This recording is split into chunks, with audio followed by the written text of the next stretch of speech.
This is how I went from living in the daily fear of getting fired to not giving a shit about being fired. I got fired and I didn't die. I actually realized that living in that fear for years was holding me back in life and that I'd be a lot further along if I wasn't doing that. So once I found a new job, which by the way, you can get fired from a job and find another job that's way better and pays you way more. So when I started there, I was like, well, I'm not going to do what I did at that last job, and I'm going to start adding real value, and I'm going to speak up, and I'm not going to mute myself anymore, because if they're going to kick me out the door, at least I'm going to be walking out with a new skill set. I am not going to wonder what every single person thinks of me 24/7, because that is a huge waste of my energy. I mean, she is speaking facts there because think about it, you can't live in fear.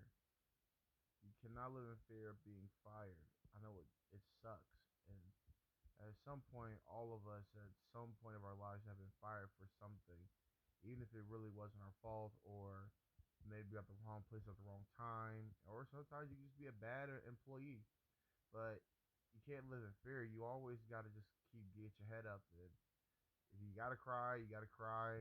But then after you cry, you gotta get your head up and go job hunting and go look for another job because there's so many jobs at opportunity. As long as you can pass, the background and all of that testing and whatnot, you'll be fine.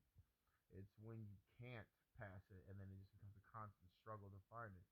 But if you got those simple basic, pass the background, the drug test and all that, you'll be good to go. There's like your grandmother always said, there's plenty of fish out there in the sea, so you'll be fine. That fear of like, oh no, I don't know if I'm gonna be fired. I don't know what's gonna happen at my job. I'm like, you know what? You can't let that happen. And as soon as it happens, I say go apply for unemployment. If you got years in that business, I say apply for unemployment. Yeah, apply for employment until you find another job that can get you going.